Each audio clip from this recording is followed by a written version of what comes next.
I think I need you to stop it. So you are streaming right now. Okay. I'm just gonna minimize this, go back here, just to double check. We should see the preview start right here, and that just tells us that we're going. And again, we're on 15 seconds delay, so it's gonna be, as it goes. Okay, yep. Yep. Yep, so we don't have to leave the browser open, I'll just close it back up to the maker. What we're gonna do is I'm gonna stop it, we're gonna take some screenshots, and I'll make up, the new little laminated cards. Yeah, Okay. thank you. Alright. Thanks, Russ. Okay, there you go, that was that one other step. Are we on? We're live. Should be a phone call.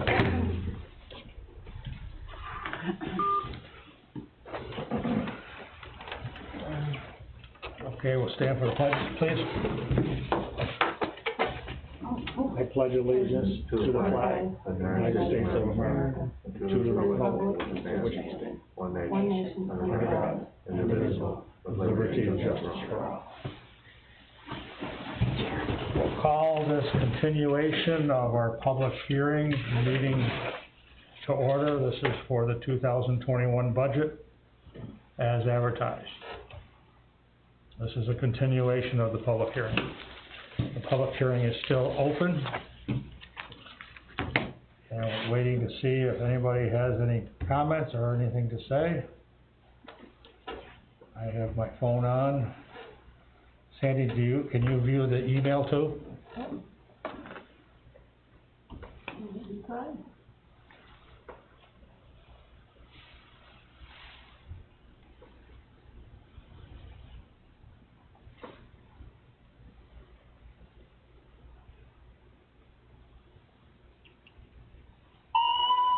There's one.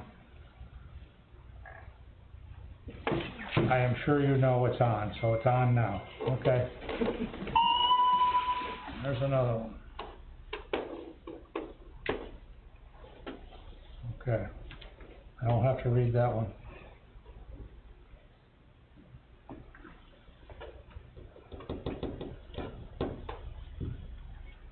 So we don't have any comments from the public. Does any of the board have anything to say?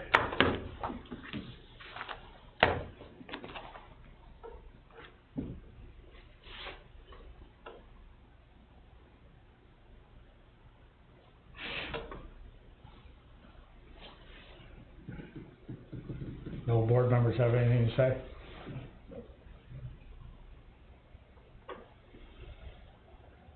So we have the budget in front of us. This is You have to close the public hearing?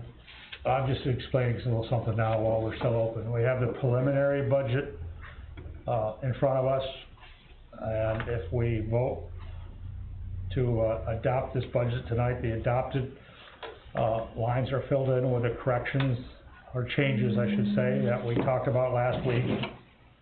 Correct, Nicole? Yes. Yep. And the changes are going from, I'll talk about the changes right here so everybody knows it. And DA, sales tax has been increased by $67,365 to $472,926. That's on the revenue side. On the expenditure side, the machinery contractual has been increased by $3,705. The snow removal personal services has been increased by $96,662. The snow removal CE has been decreased by $8,631. And the retirement, Medicare, and unemployment have all been adjusted accordingly. The total appropriations have been increased by $67,365, which is the same amount as the sales tax that was increased in DA. Now I'll go to the changes in DB. The changes in DB, our sales tax is decreased by $59,283. And maintenance of roads, PS, is increased by $28,602. permanent improvements contractual is decreased by $54,128. And accordingly, the retirement, Medicare, unemployment, health insurance have all changed.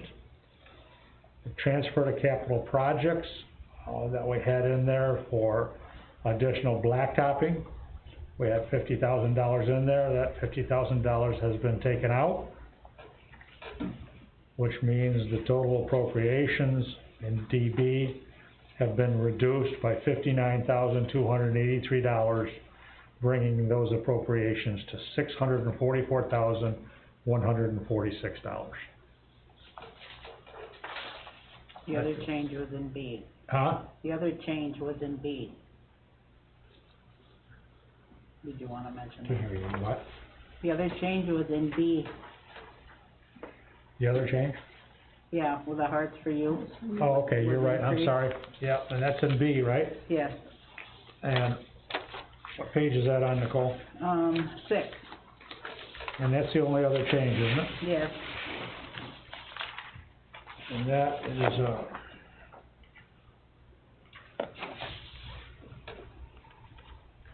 and that is line item B 73104.2.42, Hearts for Youth.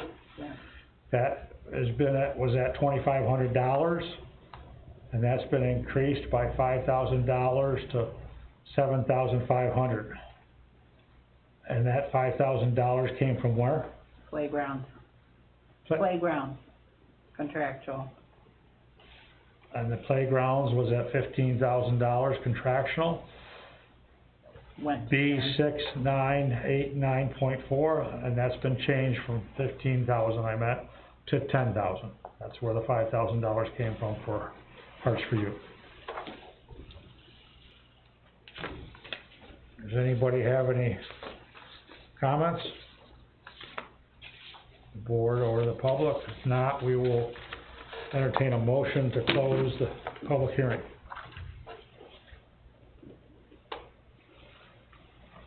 Can I read Ronnie's comments, or should we not do it? I'm sorry? Can I read Ronnie's comments? Sure. I know the last time someone asked why he wasn't here, and he is out of town still. And he did write, he just wanted everyone to know my opinion has not changed. I am in favor of the budget with 7 MEOs. I would vote no for any budget that has a higher number if I could have been in attendance tonight. So that's Ronnie. And here's where I'm at with it.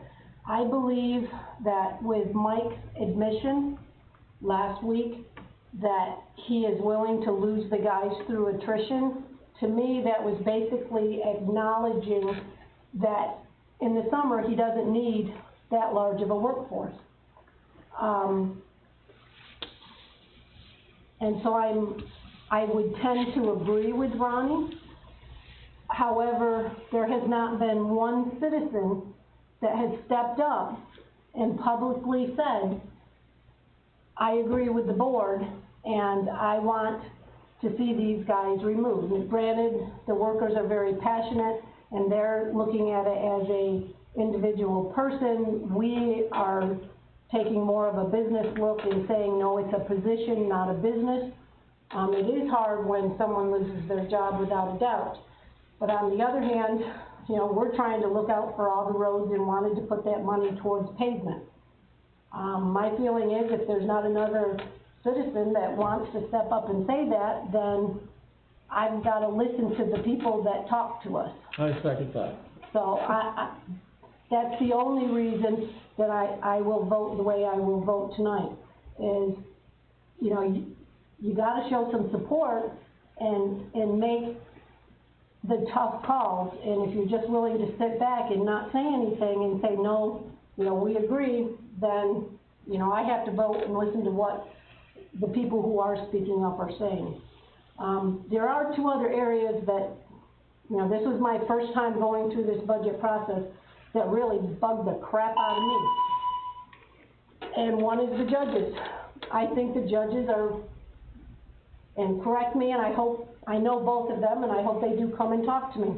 and they can explain it to me, but they make a lot of money for what I believe is the amount of time that they work as a judge. And I could be completely wrong, and that's why I'm saying. Who are you talking about, the The two judges.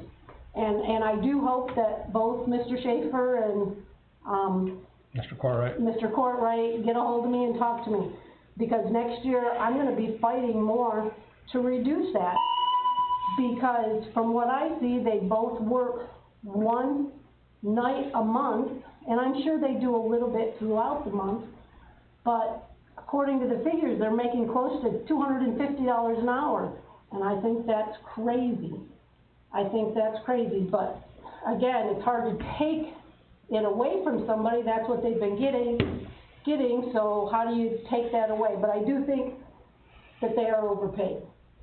And again, maybe I don't see the whole picture, so I would love it if they would come and talk to me. The other one that I have a problem with is the public health officer.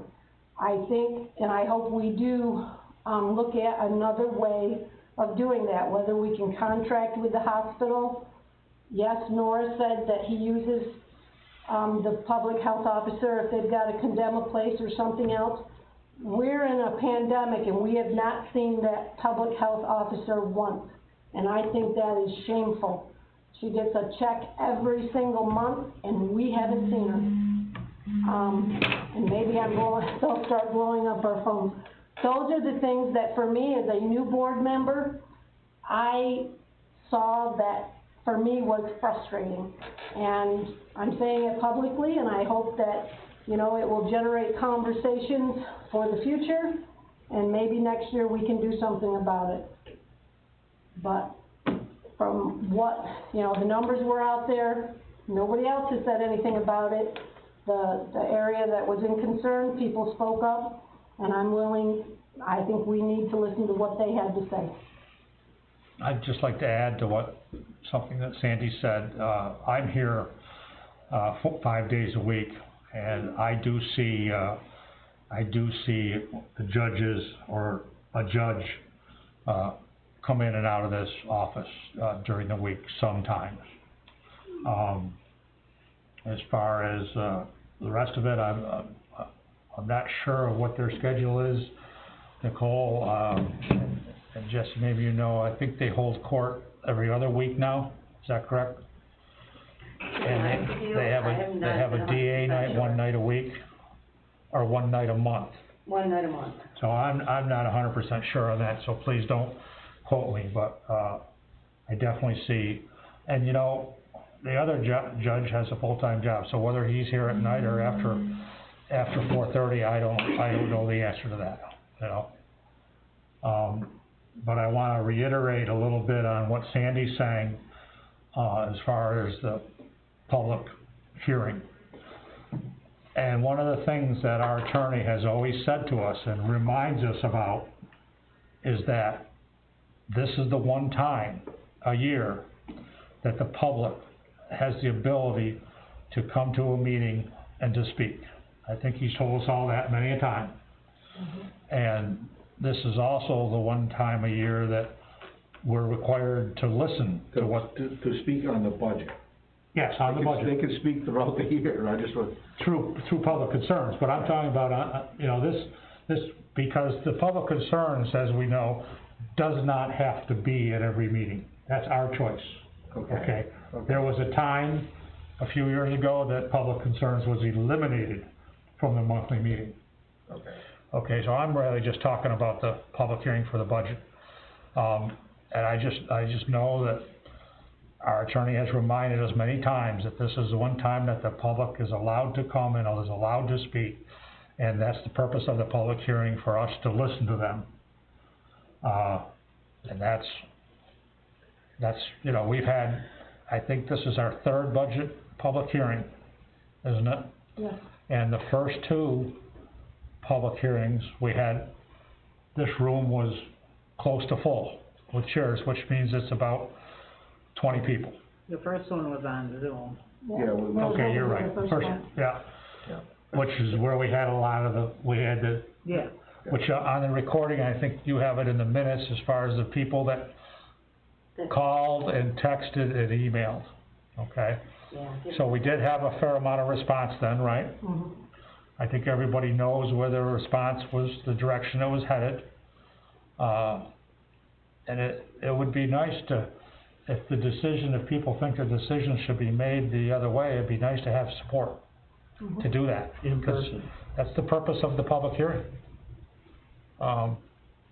Irregardless of how it's put together and who comes and what the agendas may be or whatever it may be, that's the purpose of the public hearing. Anybody else have some comments on that?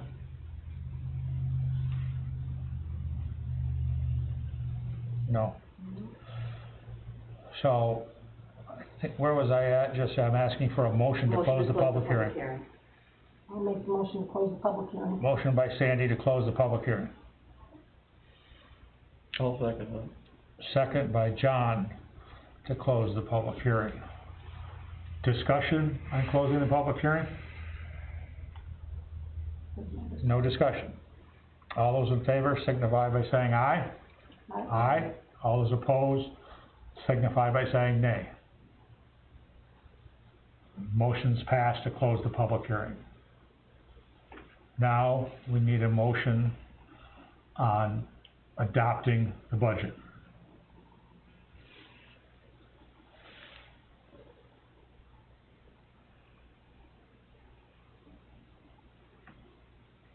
I've got a couple texts here. I know the public hearing is closed.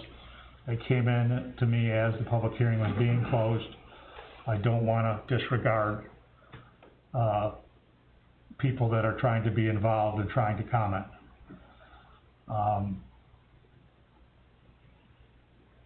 Brent, this is from Jeff Duran.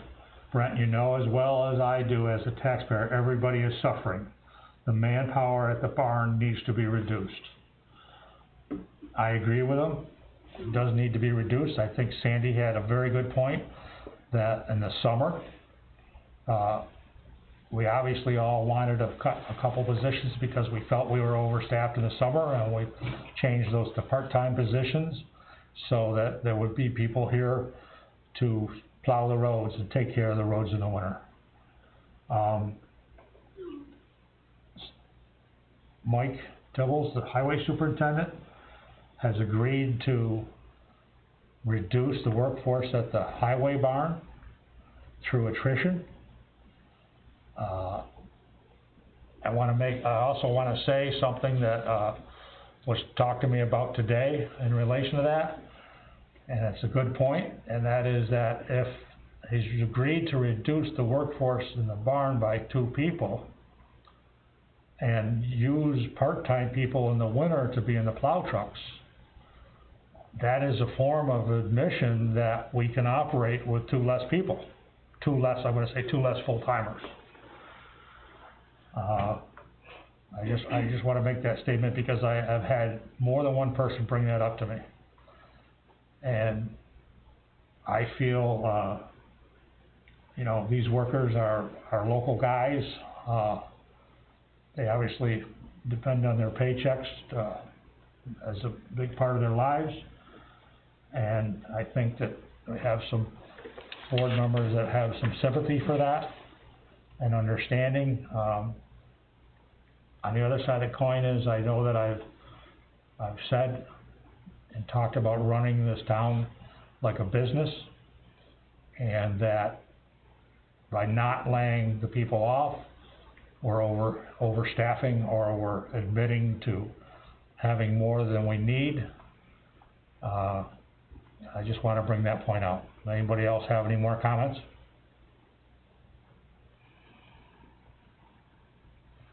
I'll take a motion. I'll make a motion that we approve the adopted budget column of this budget.